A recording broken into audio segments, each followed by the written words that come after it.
প্রধান উপদেষ্টার মালয়েশিয়া সফরে বাংলাদেশ থেকে নতুন করে কর্মী নেয়ার কোনো সিদ্ধান্ত হয়েছে কিনা সে বিষয়ে জানাতে কুয়ালালামপুর থেকে আমাদের সঙ্গে যুক্ত হচ্ছেন সহকর্মী সম্রাট হোসেন।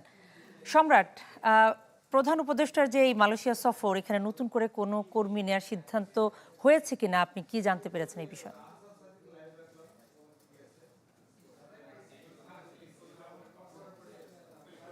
দেখুন, মূলত প্রধান উপদেষ্টার এই মালয়েশিয়া সফর ঘিরে কিন্তু যে এই বিদেশগামী কিংবা যারা এই মালয়েশিয়াতে রয়েছেন তাদের মধ্যে এক ধরনের প্রত্যাশা তৈরি হয়েছিল, বিশেষ করে এখনো যেটি বিরাজ করছে আমরা দেখতে পাচ্ছি। সেখানে কিন্তু বলা হচ্ছিল যে মালয়েশিয়া প্রচুর তাদের কর্মী দরকার, এর আগেই তারা জানিয়েছিল, কিংবা বাংলাদেশ থেকে গত বছর অর্থাৎ 31 মে যেসব কর্মী আসতে পারেনি সবকিছু ঘিরেই কিন্তু এক ধরনের প্রত্যাশা তৈরি হয়েছিল। কিন্তু আমরা এখানে আসার পর দেখতে পেরেছি যে এই প্রধান উপদেষ্টার সফরকে ঘিরে বিশেষ করে মালয়েশিয়ার প্রধানমন্ত্রী আনোয়ার ইব্রাহিম তার সাথে দ্বিপাক্ষীয় বৈঠক হয়।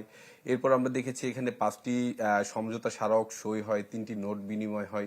সব মিলিয়ে বলা চলে যে অভিবাসনের বিষয়ে এক ধরনের যে উচ্চ আকাঙ্ক্ষা ছিল কিংবা আকাঙ্ক্ষা বলা যেতে পারে, সেটি কিন্তু আমরা প্রবাসীদের সাথে কথা বলে যতটুকু জানতে পেরেছি যে তাদের আসলে প্রত্যাশার পূরণ হয়নি। সেখানে তারা মনে করেছিল হয়তোবা এখানে আসার পর এক ধরনের কোনো ধরনের ঘোষণা আসতে পারে বাংলাদেশ থেকে কর্মী নেওয়ার বিষয়ে, কিংবা এখানে প্রচুর কাগজপত্রবিহীন প্রবাসী রয়েছে, তাদের বিষয়ে হয়তো ইতিবাচক কোনো খবর আসবে। সেগুলো কিন্তু এর কিন্তু কিছুই হয়নি। তবে হ্যাঁ, আশার আলো দেখা যাচ্ছে এখানে।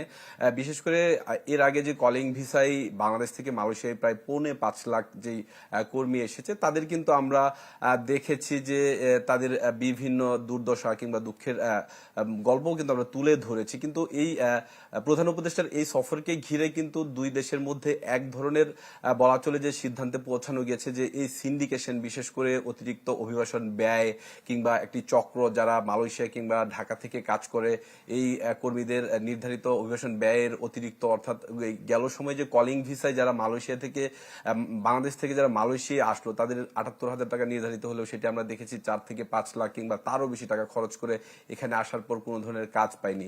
কিন্তু এখন এই সফরের মধ্যে দিয়ে কিন্তু একটি বার্তা পাওয়া যাচ্ছে, সেটি হচ্ছে যে বাংলাদেশ থেকে অদক্ষ কিংবা এই যে সিন্ডিকেশন, সেই ব্যাপারে কিন্তু প্রধান উপদেষ্টা এক ধরনের উদ্বেগ জানিয়েছে এই মালয়েশিয়ার প্রধানমন্ত্রীকে।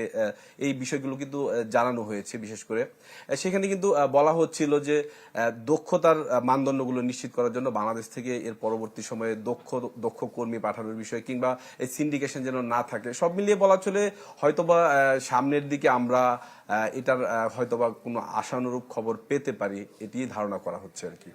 সম্রাট, আপনাকে ধন্যবাদ।